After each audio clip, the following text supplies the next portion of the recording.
The LA Lakers are an absolute disaster right now. Ever since winning the in-season tournament and making a big deal about winning said tournament, since then they are now one of the biggest struggling teams in the league, in the bottom 10 on offense and defense since that time, going 5-11 in that time frame. They're currently 10th in the Western Conference, tied for 10th I should say with the Utah Jazz. The guys are frustrated, their communication and effort on the court is not there. There's been reports of players being unhappy with Darvin Ham. LeBron James has straight up said that the team sucks right now. Like, there is no question the Lakers, as currently constructed, aren't going anywhere this season. Even if they barely squeak into the playoffs by way of the play-in, they're not a strong enough team, even when fully healthy, to make a deep run in a stacked Western Conference. But the Lakers, they're not concerned with that. They're the Lakers. They can just get rid of all their bad and mediocre players and bring in star-level talent. Just look at what they did last year in completely turning their season around after the deadline and going all the way to the Western Conference Finals as the 7th seed. Well, the difference is the Lakers' approach in thinking they can just magically add all this talent and get rid of the waste on the roster, as if teams are going to be chomping at the bit to take on their bad contracts and just help the Lakers try and win one last title for LeBron, are borderline delusional. How delusional, you might ask? Well, let's talk about it. As always, if you're new to the channel and you like this type of content, it would mean a great deal to me if you subscribe to help the channel grow, and in return I'll be providing more NBA content like this. Now, like we see in almost every NBA season, you hear the reports coming out that the Lakers are interested in said player, usually a star-level player, borderline all-star, a coveted player in the NBA. And more often than not, they barely get that player, and the fantasy of what the Lakers and their fans think they can get versus reality ends up coming to a point where they take on additional role players who don't move the needle for them. Now, that said, to the Lakers' credit, last year at the deadline, they actually made some great moves in bringing in Rui Hachimura, Jared Vanderbilt, D'Angelo Russell, getting rid of Westbrook, and while most were skeptical of the trades and whether or not this would actually make the Lakers better, the new players fit into the roster really well and were great complements of the skills for LeBron James and Anthony Davis. Like, leading up to the trade deadline, if you said the Lakers were going to the Western Conference Finals, people would have thought you were crazy. And the Lakers making that kind of run in the playoffs, even despite getting swept by the Nuggets, was an impressive run for them. They exceeded expectations, especially after missing the play-in entirely the year before that. Here's the thing though, the Lakers are back in a similar situation they found themselves in last year, but actually worse because their offense has fallen off dramatically and their defense isn't elite enough to mask their deficiencies on offense. Now, you've been hearing all these players, star-level players, being linked to the Lakers and guys that they're wanting to pursue. Folks like Pascal Siakam, Zach Lavine, DeMar DeRozan, more recently Dejounte Murray. But the problem though is the Lakers aren't willing to let go of the assets to acquire said players in a deal. Let's take Dejounte Murray as an example, a player that is in his prime on a decent contract after just signing an extension with the Hawks. According to Chris Haynes, the Lakers want to push the pace offensively and also someone who can serve as a point of attack defender, and will begin progressing on more serious discourse involving trade discussions for Dejounte Murray. Now, say what you will about Murray himself. He hasn't really worked out well in Atlanta, but I personally think that's more due to the fact that it's just a bad fit between him and Trae Young there.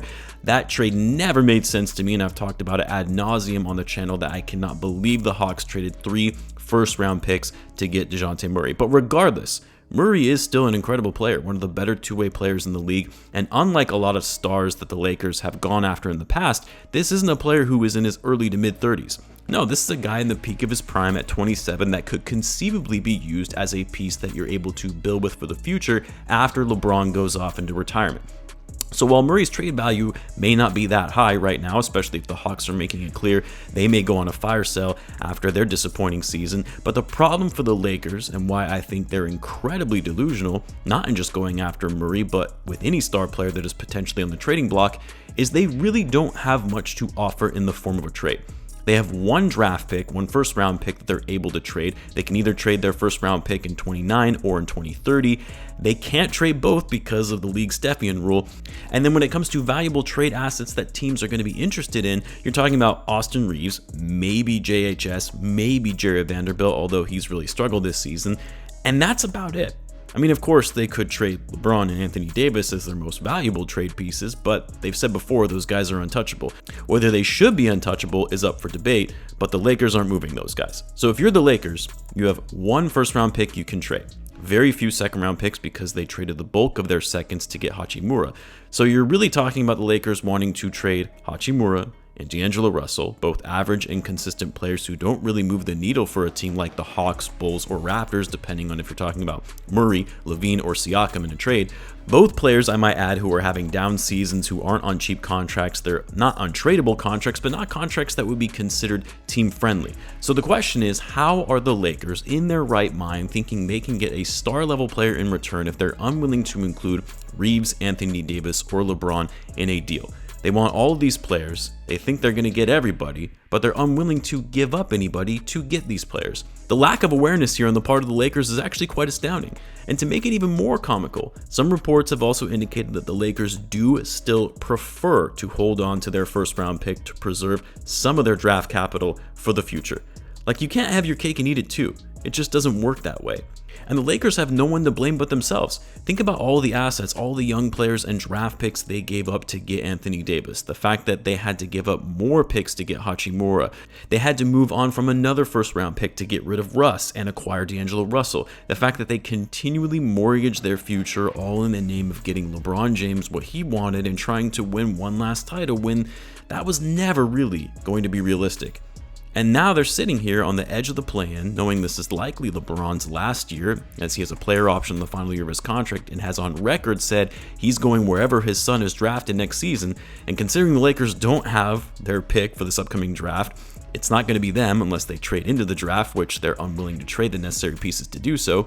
Anthony Davis, yes, he's playing at a very high level this season, has been very impressive, but he's getting older, on the wrong side of 30, and that long-term contract extension they just signed him to could end up being very unfavorable with his injury history in the future. And so rather than the Lakers accepting reality here, they think they can somehow salvage this season by adding all of this talent by the trade deadline, as if it's that simple. You don't have the assets to bring in the requisite talent that is going to turn your season around. The sooner the Lakers accept that, the better. And I would even go as far as to say is once they accept this and see there's no possibility of saving this season, you could argue they should consider going on a fire sale, tearing it all down and trying to recoup as much draft capital as they can. Young players, and start thinking of their future beyond LeBron right now, before it's too late. If you keep kicking the can down the road thinking something is suddenly going to change, you could very well set your franchise back for years. Also, it doesn't help that Darvin Ham has no idea what he's doing. Like, can we be honest here and acknowledge that he's not the coach for this team? But I am curious though, do you guys think there is a world where the Lakers can somehow turn their season around by making a meaningful trade work? And explain how it would work for both sides, not just for the Lakers. So let me know on that in the comments. As always, be sure to subscribe, and I will see you in the next one.